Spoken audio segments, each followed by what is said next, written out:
मैं दीक्षा सिंह, दीक्षा क्लासेस के online platform पे आपका स्वागत है।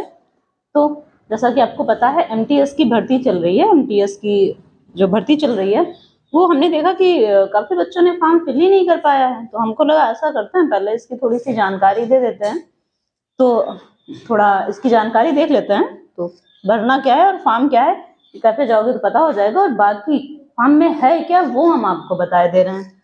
तो जैसा आपको पता है ये एसएससी एमटीएस की हवल और साथ में हवलदार की भर्ती है, जो कि 2023 के लिए आई है। ये काफी टाइम से आने के लिए पेंडिंग में पड़ी हुई थी, बट आ नहीं पा रही थी। तो फाइनली अब जाके एसएससी ने ये भर्ती दी है। और एक चीज, इस बार बेटा बहुत ज्यादा पोस्ट है। इस बार आपके पास टोटल पोस्ट है 11,409 आपके पास पोस्ट है। और एक चीज, इस बार जो आपकी क्वालिफिकेशन है वो सिर्फ 10th पास है, ठीक है। तो अगर आपके पास कक्षा 10 की मार्कशीट है, कक्षा 10 पास हैं, तो 18 साल के भी हैं आप, तो आप इस भर्ती के लिए अप्लाई कर सकते हैं। बेटा ये नॉन टेक्निकल भर्ती है, टेक्निकल भर्ती नहीं है, नॉन टेक्निकल है। तो जैसा कि आपको पता है जो एसएससी है उसका सिलेबस, उसकी डेट सब कुछ पहले से ही क्लियर रहती है, कैलेंडर टाइप का वो अपना जारी कर लेते हैं। तो ये जो फॉर्म फिल होना स्टार्ट हुआ है ये 18/1/2023 से शुरू हो चुके हैं, ठीक है। और इसकी जो लास्ट डेट है वो 17/2/2023 है। मतलब इनके बीच में आपको फॉर्म भरना है। तो जो लोग नहीं भर पाए हैं या जो लोग लापरवाही कर रहे हैं वो 1-2 दिन में जाके अपने फॉर्म भर ले। आगे बेटा, चूंकि आपके पास फॉर्म गलत भी बहुत ज्यादा होते हैं, जैसे बहुत सारे लोग ऐसे हैं जो पूरी तरीके से कैफे वाले के सहारे रहते हैं ना, कि कैफे वाला फॉर्म फिल कर देगा, हम उसको डॉक्यूमेंट्स दे आए हैं। मोस्टली जब हम क्लास में पूछते हैं तो बच्चों का ये जवाब होता है, मैम जो फॉर्म है वो हमने कैफे वाले को दे दिया है। तो भैया ऐसा नहीं करना, क्योंकि अगर गलत भी हो जाता है, भाई कैफे वाला जैसे आप महान हो वैसे आपके साथ में हजारों और महान है, वो भी उसको फॉर्म दे जाते हैं। तो अगर खुद फॉर्म नहीं भर सकते हो कैसे फॉर्म भरना, ये जानकारी भी हम आपको दे देंगे कल। तो लेकिन हाल फिलहाल अगर आप फॉर्म आपको लगता है कि नहीं आप भरना चाहते, और भरना चाहते नहीं भरिए, इसलिए क्योंकि अभी आप लोग एसएससी जीडी दे रहे हैं, इसके बाद आपको ये भर्ती मिल जाएगी। एक और भर्ती आई हुई है पोस्ट गार्ड की, वो भी हम आपको कल जानकारी देते हैं। एक एक करके आपको डेली एक वीडियो मिल जाएगा। तो जब आप डेली किसी भर्ती में किसी चीज में फॉर्म डाले रहते हैं तो आपकी पढ़ाई की एक कंटिन्यूटी बनी रहती है। तो ऐसा करना, इसका फॉर्म फिल कर देना। तो बहुत ज्यादा नहीं है, अभी हम बता रहे हैं आपको। तो करेक्शन डेट बेटा इसकी इसने कहा चलो ठीक है, आप जैसे जो महान है उसके लिए करेक्शन डेट रख देते हैं। तो उसने 23 और 24 तारीख को आप इसको करेक्शन कर सकते हैं, ठीक है। जो भी इसकी एज लिमिट है, इन्होंने एज की जो गणना की है वो 1 जनवरी 2023 से की है। तो ये चीज बहुत अच्छे से याद रखना। तो एज की गणना है 1 जनवरी 2023 से। और एज भाई चूंकि हमने बताया इसमें 2 पोस्टें हैं, एक तो एमटीएस की और दूसरा हवलदार की। तो एज भी तो 2 अकॉर्डिंग होगी, 2 तरीके से देख लेते हैं। तो एमटीएस के लिए आप 18 से 25 साल के बीच होने चाहिए। मतलब आपकी जो डेट ऑफ बर्थ है वो 2/1/1998 से लेकर 1/1/2005 के बीच होनी चाहिए, ठीक है। और अगर आप हवलदार के लिए अप्लाई करते हैं तो आपकी एज 18 से 27 साल के बीच होनी चाहिए। मतलब आपकी जो डेट ऑफ बर्थ है वो 2/1/1996 से 1/1/2005 के बीच होनी चाहिए, ठीक है। इसके अलावा भैया एज रिलैक्सेशन भी है। जो SC ST हैं उनको 5 साल की छूट है, और जो OBC है उसको 3 साल की छूट है। तो मेरे हिसाब से इतना आपकी समझ में आ गया होगा। एसएससी एमटीएस ने 11,409 पोस्टों के लिए आवेदन मांगे हैं नॉन टेक्निकल की भर्ती में। इसकी स्टार्टिंग है 18 जनवरी से स्टार्ट हो चुका है, 17 फरवरी तक फॉर्म फिल किया जाएगा। साथ में करेक्शन डेट उसने दे रखी है कि जो थोड़ी लापरवाही करें और जिनका फॉर्म किसी कारणवश गलत हो जाए वो अपना फॉर्म भैया से भी करा सकते हैं। एज लिमिट 1 जनवरी 2023 से काउंटिंग हो रही है। चूंकि एमटीएस और हवलदार दोनों की भर्ती है तो दोनों की एज अलग अलग है। एमटीएस के लिए 18 से 25 और हवलदार के लिए 18 से 27। बाकी जो इसमें छूट है SC ST के लिए 5 साल, OBC के लिए 3 साल। ये तो हो गई भैया एक नॉर्मल जानकारी। अब देख लेते हैं पोस्ट।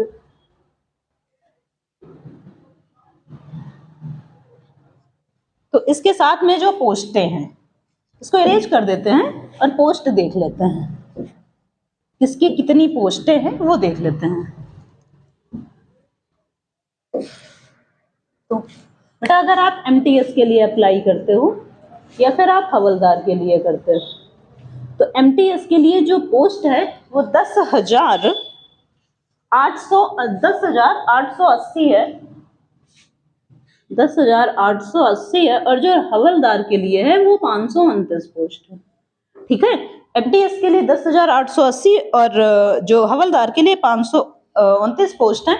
और आपको 10th पास होना है, 18 साल के अगर आप हैं तो आप इसके लिए अप्लाई कर सकते हैं। इसके अलावा बेटा एमटीएस जो है, और एक चीज इस बार और भी बहुत ज्यादा चेंजिंग हो चुकी है, वो भी हम आपको बता रहे हैं। तो एमटीएस को यही रोकते हैं, पहले हवलदार के बारे में थोड़ा सा जान लेते हैं। तो हवलदार है भैया, तो अब जानते हैं आप हवलदार कोई मतलब नॉर्मल एक यूपीपी जैसे समथिंग। तो भैया इसके लिए कुछ वो हाइट भी मांगेगा, कुछ वेट भी मांगेगा, कुछ रेस भी करवाएगा, ऐसे थोड़ी ले लेगा। तो हवलदार के लिए रेस और हाइट दे देते हैं, मेल के लिए और फीमेल के लिए। मेल फीमेल के लिए भैया अलग अलग देख लेते हैं। तो हाइट देख लेते हैं और वॉकिंग देख लेते हैं, और भैया वेट देख लेते हैं।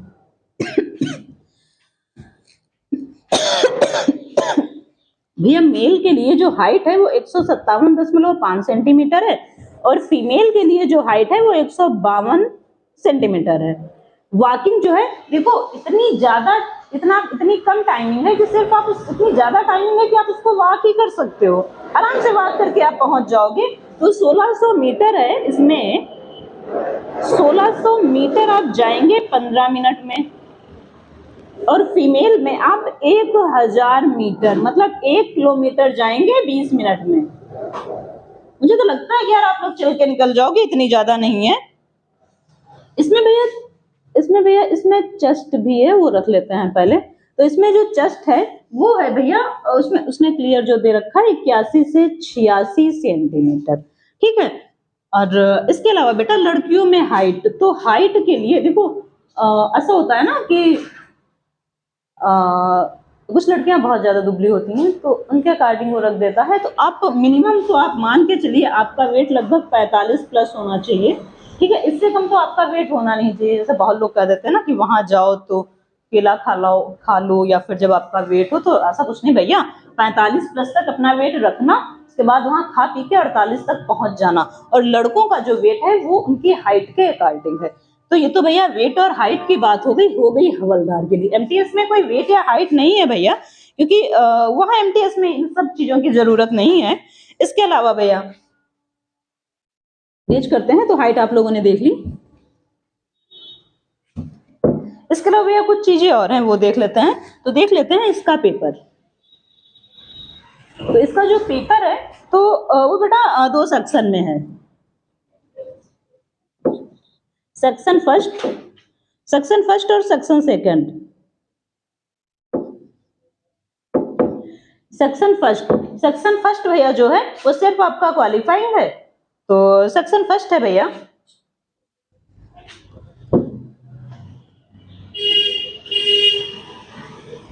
मैथ और रीजनिंग का है। 20 क्वेश्चन मैथ के, 20 क्वेश्चन रीजनिंग के, 60 नंबर, और आपको टाइम मिलेगा 45 मिनट। ठीक है, उसके बाद जो सेक्शन सेकंड है वो भैया आपका इंग्लिश, जीएस होगा, और उसमें साथ में आपकी इंग्लिश होगी। तो कायदे से समझ लेना, फर्स्ट सिर्फ क्वालिफाइंग है, मतलब ये सिर्फ आपको क्वालिफाई करना है, जबकि जो पेपर सेकंड है उस पर आपकी मेरिट बनेगी। तो जो ये है इसमें भैया 25 क्वेश्चन और इसमें 25 क्वेश्चन, ये 75, इसके 75 नंबर, इसके 75 नंबर, और इसमें भी आपको सिर्फ 45 मिनट ही मिलेंगे। एक चीज और याद रखना, हम फिर रिपीट कर रहे हैं, आपका सेशन फर्स्ट सेल्फ क्वालिफाइंग है और जो सेशन सेकंड है ये स्कोरिंग है आपका। इसके अलावा भैया इसकी जो निगेटिव मार्किंग होगी वो भैया 1/3 होगी। इसकी निगेटिव मार्किंग 1/3 होगी। एक क्वेश्चन गलत होने पर 1 नंबर काटा जाएगा। भाई 25 का 75 है, मतलब आपको 3 गुने नंबर मिल रहे हैं, एक काट रहा है 3 पर, तो 1/3 इसकी निगेटिव मार्किंग हो गई। तो मेरे हिसाब से इतना ही चाहिए था आपको, तो फिर अगर कुछ छूट रहा होगा तो कल के लिए, क्योंकि अदरवाइज फिर वीडियो बड़ा हो जाएगा। आज के लिए इतना ही, तो वीडियो देख लेना और बाकी जो और लोग हों उनको शेयर भी कर देना। ठीक है।